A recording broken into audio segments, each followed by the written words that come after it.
नमस्कार दोस्तों, बात करते हैं अशोक लेलैंड लिमिटेड की। 143 का स्टॉक है और 11 मिलियन शेयर्स यहां पर ट्रेड किए गए हैं। बात करेंगे इस वीडियो में कि बाजार में जहां पर गिरावट है, लगातार अशोक लेलैंड में भारी भरकम खरीदारी लगातार की जा रही है। डिलीवरी बहुत अच्छी उठाई जा रही है। एंजल ब्रोकिंग ने यहाँ पे काफी अच्छा टारगेट दिया है। टारगेट की बात करेंगे और दिवाली पिक्स में अगले 2 से 3 महीने के लिए अगर कोई स्टॉक है आपके लिए बाजार में, तो अशोक लेलैंड एक अच्छी अपॉर्चुनिटी लेकर के आया है। क्या है टारगेट, कहां पर करनी है खरीदारी, कितने दिनों में आपको टारगेट अचीव हो सकता है और एंजल ब्रोकिंग का क्या कहना है अपने टारगेट को लेकर के, सब कुछ बताएंगे इस वीडियो में। चलिए शुरू करते हैं। बट उससे पहले अगर आप चैनल पे नए हो तो प्लीज चैनल को कर दो subscribe and hit that bell icon ताकि आपको नोटिफिकेशन मिल सके। चलिए शुरू करते हैं।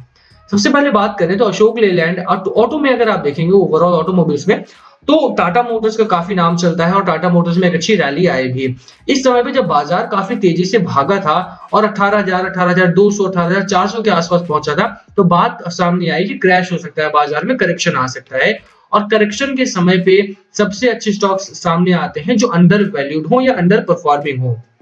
अशोक लेलैंड एक अंडर वैल्यूड और अंडर परफॉर्मिंग स्टॉक रहा है हमारा लगातार। यही बड़ा कारण है कि अब एफआईआई भी और डीआईआई भी यहाँ पे अशोक लेलैंड में काफी भारी भरकम खरीदारी लगातार कर रहे हैं।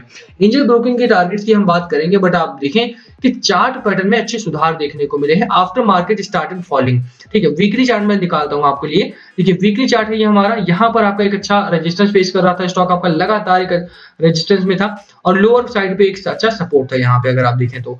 और इसी सपोर्ट और रेजिस्टेंस के बीच में लगातार स्टॉक था।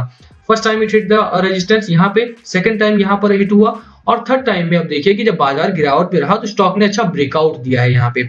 और जब भी स्टॉक इस तरह का ब्रेकआउट देता है तो वहां पर लंबे समय के लिए अगर आप उसमें निवेश करते हैं तो वहां पे अच्छा खासा मुनाफा आपके लिए आ जाता है। और बाजार में अगर गिरावट है, ऐसे समय में स्टॉक आपका ब्रेकआउट दे रहा है और लगातार रैली में है, तो इससे बेहतर आपके लिए और कुछ नहीं हो सकता। अगर आप कोई नया फ्रेश पोजीशन बनाना चाहते हैं तो Ashok Leyland can be one of them. ठीक है, रीजन बीइंग कि यहाँ पे अच्छे टारगेट्स आ रहे हैं, एफआईआई इंटरेस्टेड दिखाई देते हैं, डीआईआई की भारी भरकम शेयर होल्डिंग है और इंडियन ब्रोकरेज हाउसेस भी यहाँ पे बड़े अच्छे टारगेट्स के साथ सामने आ रहे हैं। 140 का हमारा प्रीवियस टारगेट था। अभी आप देखें तो बाजार में जिस तरह का मोमेंटम है और ब्रेकआउट जहां पर आया है, तो लगातार स्टॉक में अब टारगेट्स इंक्रीज कर दिए गए हैं। ठीक है, ये तो रहा वीकली चार्ट पैटर्न। अब अगर आप डेली की बात करें, क्योंकि डेली में लगातार 2 दिनों की गिरावट हुई है, तो गिरावट के पीछे का कारण क्या है, सबसे पहले वो जान लेते हैं। देखिए अगर आप देखेंगे तो ये पहली कैंडल बनी थी कल की हमारी, जहां पर गिरावट हुई थी, और ये आज की कैंडल है हमारी जो गिरावट में रही है। बाजार अभी भी एक अच्छा सपोर्ट में है। अगर आप सपोर्ट की बात करें तो डेली चार्ट में भी आपका एक अच्छा सपोर्ट यहाँ पर आ रहा है 138 के आसपास का। हालांकि सपोर्ट टेस्ट हो चुका है कई बार एंड अपर साइड पे अगर आप बात करें तो पहला टारगेट 150 के आसपास का ही हो सकता है आपका। बट स्टिल अगर आप देखें तो 2 दिनों की गिरावट के पीछे का कारण क्या है, सबसे पहला रीजन रहा है कि बाजार जो है आपका वो काफी करेक्शन में है। जब बाजार में वोलेटिलिटी आती है इस तरह की, और एनीवे कल मुहूर्त ट्रेडिंग है आपका, और उससे पहले इस तरह की गिरावट की उम्मीद किसी को भी नहीं थी। गिरावट पीछे का कारण क्या है, अगर आप अशोक लेलैंड स्पेसिफिक बात करें तो बाजार में काफी वोलेटिलिटी है। निफ्टी 50 में करेक्शन हुआ वो समझ में आता है, ठीक है, क्योंकि निफ्टी 50 काफी हायर जा रहा था, स्टॉक्स काफी ओवर वैल्यूड हो चुके थे, ओवर बॉट जा चुके थे, तो वहां पे करेक्शन हो रही है और निफ्टी 50 का पूरा जो इंडेक्स है आपका वो फिसल रहा है। बट अगर निफ्टी ऑटो देखें आप यहाँ पे, या निफ्टी मेटल्स में देखेंगे तो वहां पर भी करेक्शन है, और बैंक निफ्टी जो कि फोकस में था वहां पर भी करेक्शन है।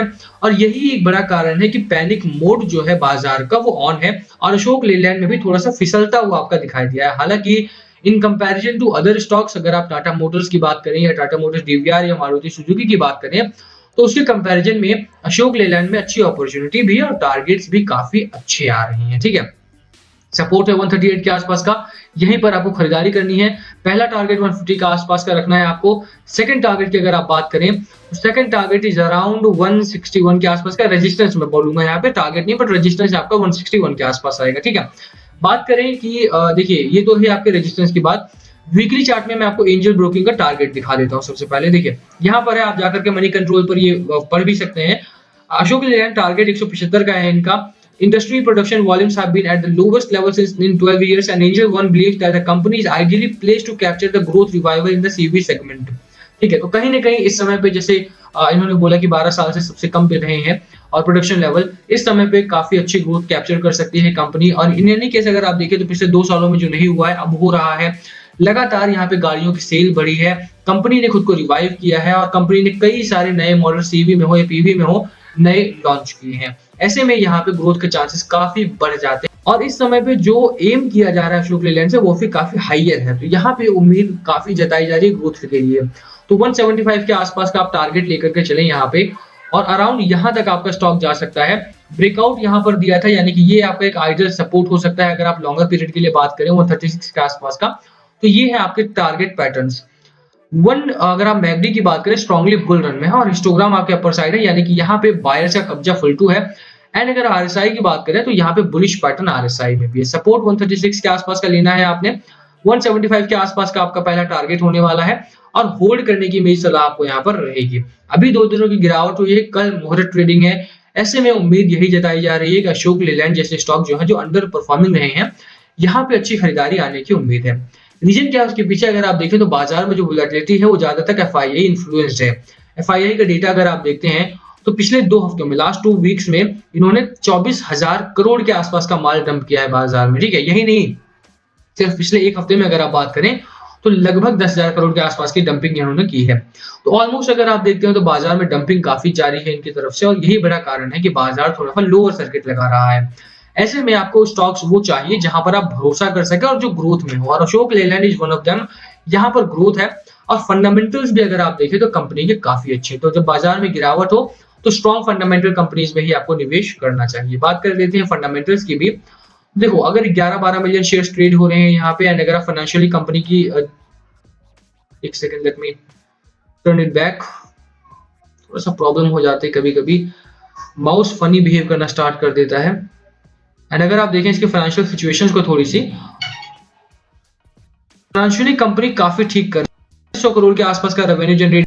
गिरावट हुई थी रीजन बीइंग की मार्च से जून में लॉकडाउन वगैरह था, तो गाड़ियों की सेल काफी कम हो गई थी, और यही बड़ा कारण यहाँ पे जो प्रीवियसली प्रॉफिट घोषित किया था बट उसके बाद यहाँ पे लॉस आया था। फनी स्टोरी ये है यहाँ पे कि अशोक लेलैंड भरोसा नहीं करते, उससे तेजी की ग्रोथ यहाँ पर जताई जा रही है। राकेश झुनझुनवाला साहब ने भी यहाँ पे एक बड़ा बयान दिया था अशोक लेलैंड को लेकर के कि ये कंपनी है जो लॉन्गर पीरियड में फ्यूचर में एक अच्छा कंपटीटर बनेगी टाटा मोटर्स को लेकर के, ठीक है। विजय केडिया साहब के यहाँ पे एक बड़ी भारी भरकम स्टेक बाय किया था इस कंपनी में। तो ओवरऑल खरीदारी यहाँ पर जारी है, और खरीदारी करने की सलाह आपको भी मेरी रहेगी। एफआईआई का डेटा देखते हुए यही कहा जा सकता है कि बाजार को लेकर के थोड़ा सा कॉशियस रहना है, आपने बहुत ज्यादा ओवरली बाय नहीं करना है, बाय ऑन डिप्स के साथ ही खरीदारी करनी है। बाजार अगर वॉलेटाइल रहता है, गिरावट होती है, तो ऐसे में अशोक लेलैंड जो है आपका वो थोड़ा सा एक रेंज में बन सकता है, और जब भी रेंज में रहेगा तो बेचना नहीं है, धीरे धीरे करके ये अपर साइड पर ही जाता हुआ आपको दिखाई देगा। स्मॉल ग्रोथ होगी यहाँ पे, छोटी छोटी ग्रोथ पैटर्न बन सकते हैं, कैंडलस्टिक छोटी बन सकती है, बट दैट डजंट मीन कि आपका ग्रोथ नहीं है। होल्ड कीजिए, 175 का टारगेट एंजॉय कीजिए, दिवाली का समय है, यहाँ पे आपको अच्छा मुनाफा मिलेगा, कल से हो सकती है मुनाफे की शुरुआत। और हैप्पी दिवाली के साथ ही खत्म करेंगे इस वीडियो को। वीडियो पसंद आई हो तो लाइक करना, चैनल पे नए हो तो सब्सक्राइब किए बिना मत जाना। खरीदारी करने की सलाह रहेगी मेरी यहाँ पे। बाकी लास्ट कॉल आपका है, क्या है आपकी स्ट्रैटेजी इस स्टॉक को लेकर, प्लीज कमेंट करके शेयर करना। Thank you for watching.